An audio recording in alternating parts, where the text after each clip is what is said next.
Hi guys, it's Kirsty.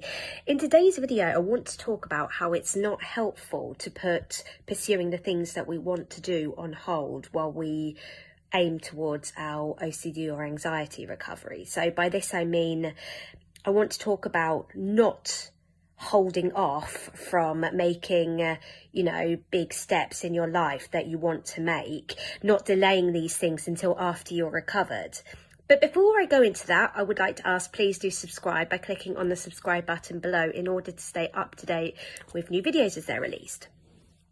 So I think this is a good topic to discuss because it's certainly something that I think held me back in my recovery, was wanting to be more recovered before I do certain things, if not completely recovered. And one of the issues with this is that it kind of puts pressure on you, and it puts, essentially you're kind of putting deadlines on your recovery. And as we've said in other videos, and I've done one recently actually about why the recovery journey takes time and why it can't be rushed, OCD knows that these things are important to you, and it knows that you want it rid and gone before you do these things. So if you're putting a deadline and saying that, I'm not going to do these things until my OCD is completely gone, essentially we're saying, because we think it would be awful to do these things while OCD is still there, and we're not willing to be uncomfortable while we're doing these things. It's almost like we're saying, I'm waiting for the perfect conditions to do these things that I want to do before I'm willing to. And as I said, OCD knows this. OCD knows you want it gone. OCD knows you want to feel completely free of it while you're, making these changes in your life. And when I talk about these things, I'll give some examples. I mean, things like moving in with your partner, or moving out of your parents' house, perhaps, whether that's on your own with a partner or with a friend. Could be buying a house with your partner, as it was in my case. It could be getting pets. It could be having a baby.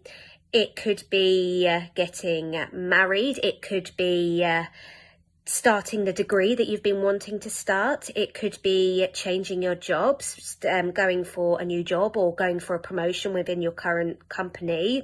It could be going traveling. It could even be starting a new hobby that you've been really wanting to do. Maybe you've been wanting to take singing lessons or dancing lessons, or join a football team or a badminton class, or some kind of social meetup, anything that it might be. If you're waiting for OCD to be completely better before you do these things, you're not only holding yourself back, but from, making the most of things and getting on with your life, you're kind of holding yourself back from your OCD recovery as well, because it's essentially saying that I can't live my life properly while I have OCD because it's awful and I have to get rid of it immediately. And as we've said in a lot of videos, this can play into your OCD. Your OCD can latch on to the idea of OCD and your recovery. If you fear never being able to do the things you want to do without OCD being at play, and OCD makes things feel very weird, very real as well. And it can show up for, these kind of life events or any kind of important occasion to us. And a part of recovery from OCD is learning to tolerate the symptoms of OCD while you're living your life. And if you are holding off from doing these things because of OCD, you're also kind of telling your brain that the sort of obsessions are relevant, they're important, because you're not willing to do all these other things until you know that it's OCD. And of course, that's kind of a certainty seeking, which we definitely don't want to be doing in our OCD recovery. And it's kind of, as I said, it's showing your brain, well, actually this OCD is relevant, these obsessions, because while I'm having these obsessions, I'm not going to do the things that I want to do. Whereas after a while, you start to see that, feel a bit like you are missing out on doing these things. And, maybe you do want to try these things with or without being fully recovered from OCD. And when you do choose to make these changes or decisions or take the next steps in your life, whatever they may be, with OCD, to bringing it along for the ride, as we say on this channel. Rob says that a lot in his videos. You're contributing to your recovery because you're exposing yourself to the uncertainty of these things that you're trying, and you're taking risks, because all of these big things in life are risks. There's nothing worth having in life without risks. And you are telling your brain that it can send you all the obsessions that it wants. It's irrelevant because you're still going to do what you want to do. So some of my own examples here. What the first one would be when my ROCD hit quite suddenly and very, very badly, and that was when I started to read into intrusive thoughts and OCD and suspect that I might have had that, and it became chronic. At that point, my partner and I had been talking about buying a house. We had deposit ready and we'd been talking about it. And then when that hit, suddenly I was like, didn't want to move forward until I got rid of it. And in the process of, it was in the early days of recovery and I wasn't quite on the right path anyway. I became quite obsessed with researching about OCD and learning more and more. Which has helped me now in terms of talking about it in these videos. And it is useful to know what you're dealing with, don't get me wrong. But at the time, it was compulsively trying to prove to myself that I had OCD.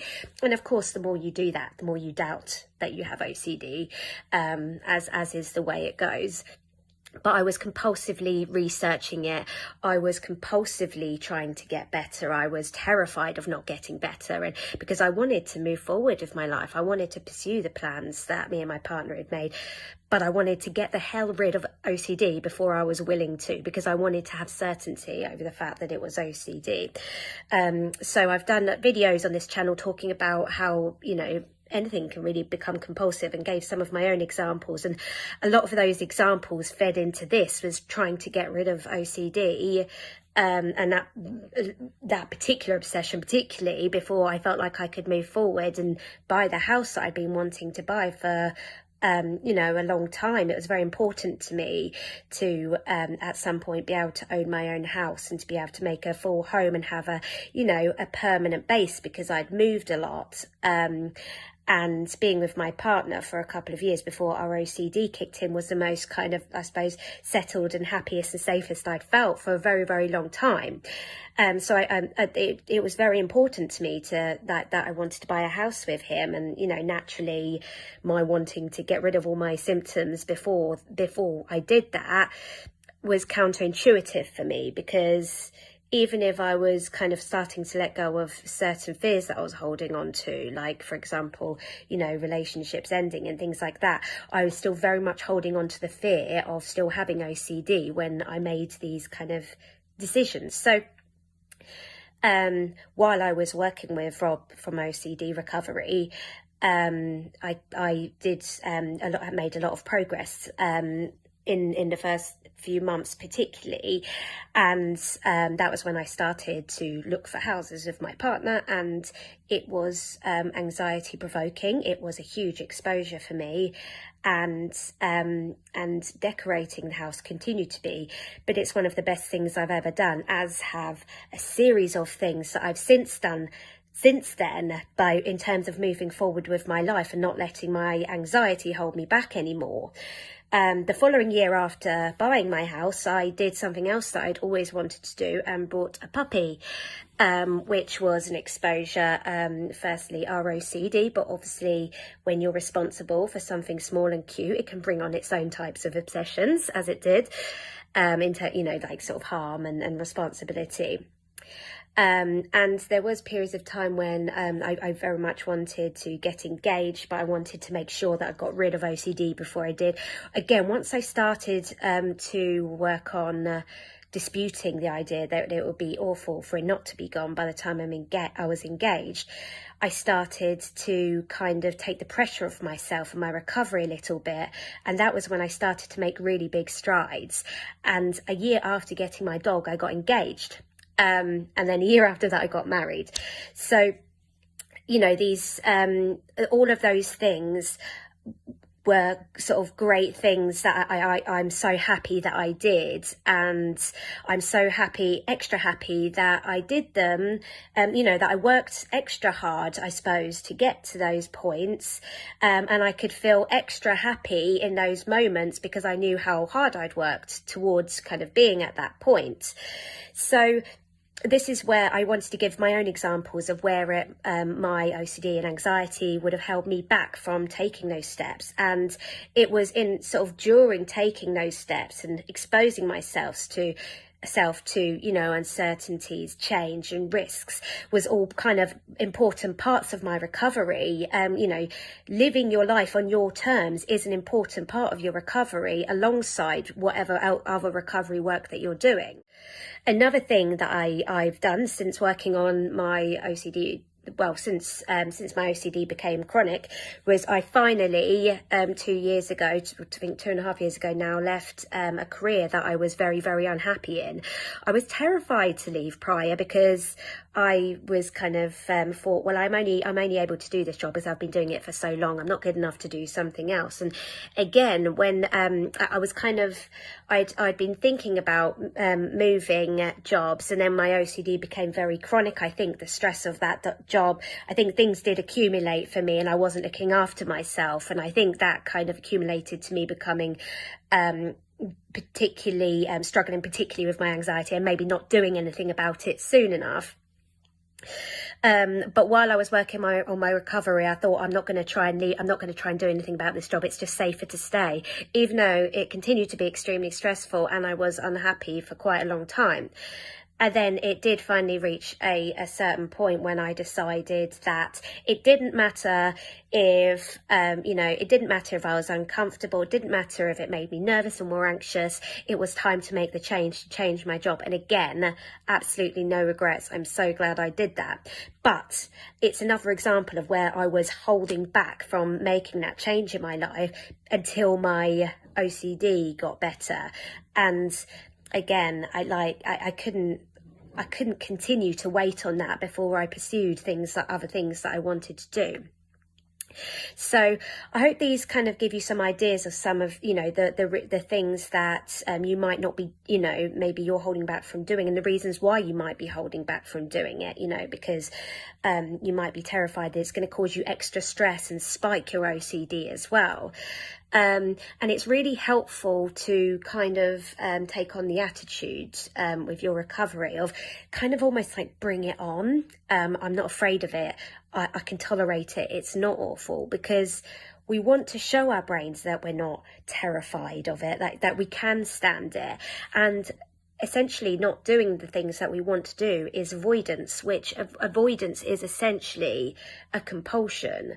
So it's telling yourself that it is relevant, the obsessions, and it would be awful to do these things while having these obsessions, and that we absolutely do need to have certainty in order to take these next steps in our lives, when actually we want to be working on being flexible, that you know, we want to move forward in our lives, so we're willing to take the risks. We'd rather know for certain that it is OCD, but we can tolerate the uncertainty because we'll never get that true certainty.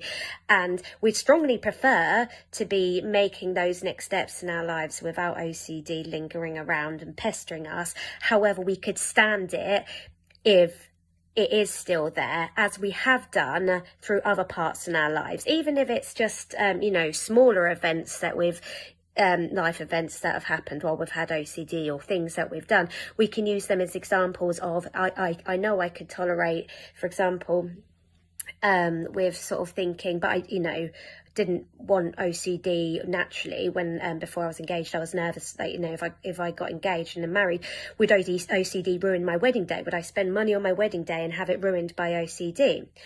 And I thought, I was holding on to the belief that it would be awful if OCD was there on my wedding day. But then I started to dispute this and thought, well, they may not have been my weddings, but I've been to a lot of weddings since my OCD became chronic. And I still managed to have a good time, even if it was snippets of the day or evening when I might have forgot just for 1 second. There's still those moments, and you know, if you're able to have a nice meal and a nice glass of wine, listening to good music and seeing people, you know, dancing and enjoying themselves, then as much as you might still be suffering a bit, you know, with your OCD, it's the moment isn't completely awful because there are still some small things that you can enjoy from it. So I was able to, like, you know, it took a lot of kind of disputing and strongly disputing, but I got to the point where I could clearly see and believe that I could stand it. I strongly preferred it not to be there, but I could definitely stand it if there were moments when it was there. And there are videos, as I say, on this channel that talk about disputing irrational beliefs. So I recommend checking them out for some guidance if you want to, in terms of disputing your irrational beliefs to bring fear down. So I hope this video has been helpful, and I hope that maybe it gives you some encouragement to go after the things that you want to do, regardless of whether or not you're exactly where you want to be in your recovery right now. You know, as I say, it's a great exposure opportunity, these things, and you're also taking steps towards the life that you want, living life on your terms, not on OCD's terms. But thank you very much for watching, and take care. Bye.